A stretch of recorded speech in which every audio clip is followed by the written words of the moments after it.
Hey, it's Patrick. Welcome back to another story from the family records. Week by week, I'm going through the records in my vinyl collection, which was inherited from my mom, my dad, and my Uncle Tom. Each record I pull gets listened to 3 times, and as I'm listening, I figure out the story of the album, the songs, and the musicians who made it all.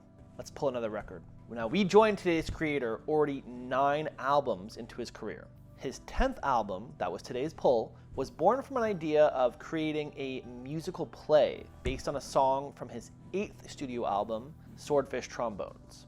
Called an Apparecchi Romantico in 2 acts, the album released just over a year after the play premiered at the Briar Street Theater in Chicago, Illinois. Let's drop the needle on. Tom Waits, Frank's Wild Years.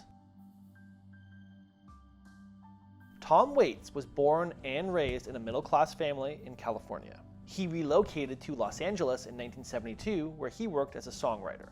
And over the next 6 years, he would release 5 albums, including Small Change in 1976, which was a commercial hit and helped to establish Waits as a mainstay in the music industry.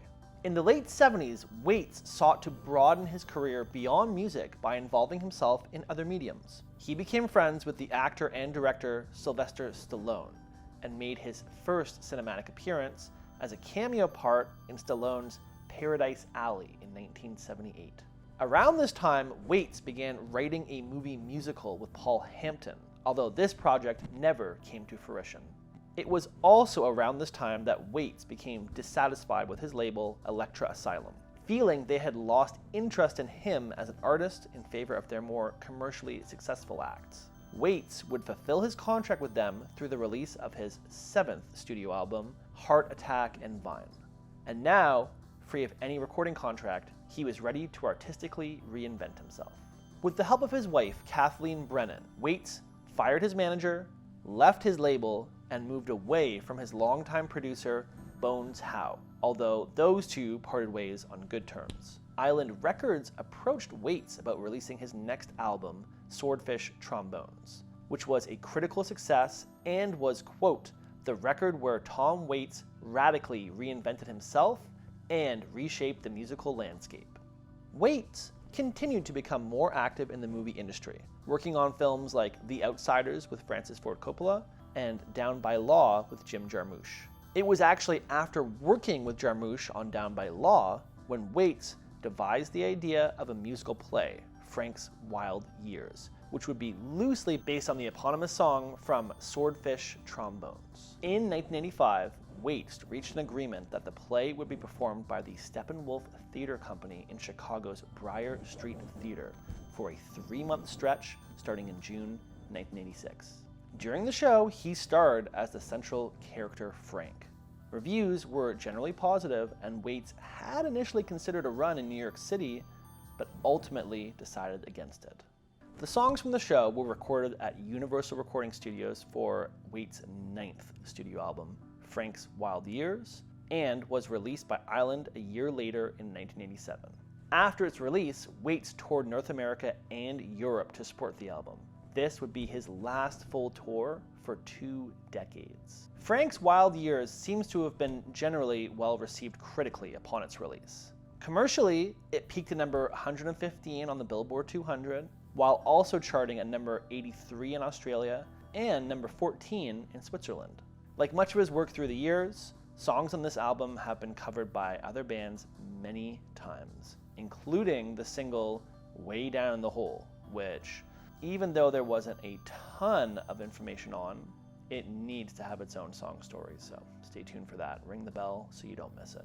As for me personally, I really like this album quite a bit, without having any associated memories or nostalgia for the music from my youth. Don't remember this being played, but I'm a fan.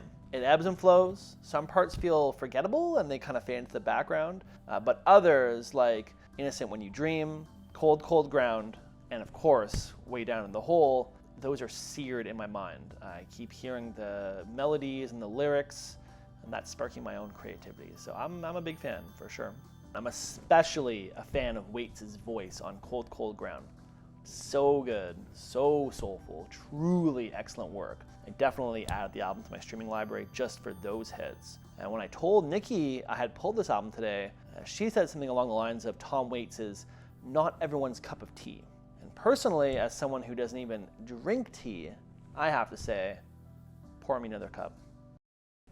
With the goodbye thoughts, starting off with an apology just for not having my special episode out yet. Without saying too much, I promise it's coming. It's just taking me a bit longer than I thought that it would, but it will be worth the wait. So that is still in progress, still in the pipeline. It will be coming out sometime this month. I'll make sure it's out this month. So in the month of May, we're going to have that special.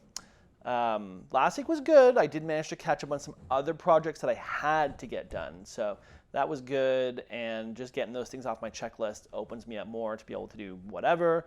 And I was also able to catch up on a little bit of real life too. So just slowly figuring out that correct balance for myself. I know we've talked about this a few times, but I'm still working that out. This is a work in progress, this whole thing. So, but the big thing is these episodes are starting to really flow now. So that is really good, great for me.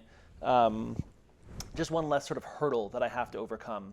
So that's been really good. I'm ahead. I'm keeping myself ahead. So yeah, every time I come to do an episode, there's always some anxiety or resistance. I'm not sure that's the exact correct adjective to use, but I think that I've said before that people are creatures of habit. And this, in my mind, definitely applies to consuming creativity. So people find the things that they like, People find the things that they like, and they're, in my mind, more likely to return to something familiar and comfortable than to take a risk on something different. It's much easier to play an album that you know that you like than trying something brand new that you might hate. So this has been an excellent exercise in forcing myself multiple times a week minimum to do that, to explore new things and to remind myself of all the unknown and frankly unlimited potential that exists within the space of experiences that I have not enjoyed yet. So just keep myself open to that, and because almost every album that I'm pulling out, I'm enjoying at least part of. I don't think I've found a perfect album yet. There's very few of them in my opinion to begin with, but I found many albums I've enjoyed lots of parts of. So yeah, everything's looking good around here. Everything's great, honestly. Everything's growing. The subs are growing, our audience is growing per episode. There's lots of positive things for me to focus on. But as always, I want to get better, that 1% better every episode, 1% better every day kind of thing. So I want some critical comments. Everything you aren't liking or that I could do better, I need you to help me to continue to push myself. So please don't be shy. Let me know what you think. If you watched Friday's episode all the way through, you'll know that I'm definitely reading the comments and I'm definitely reacting to them, and I'm open. I'm really open to your thoughts and your perspective and anything and everything else that you would like to share. So leave a comment down below. Let me know what you're thinking. Throw a like in there if you're liking the video. And if you're new here and you're not subbed, come join the family. It's a great time. Hit the sub button, hit the bell. You won't miss any more records. Take care. Be good to yourselves and to those that you love and those around you. I love all of you. Have a blessed week. It's Monday. We're just getting started. There's so much potential in this week. There's so much potential every day for you to achieve whatever you want to do. I love you. Thank you.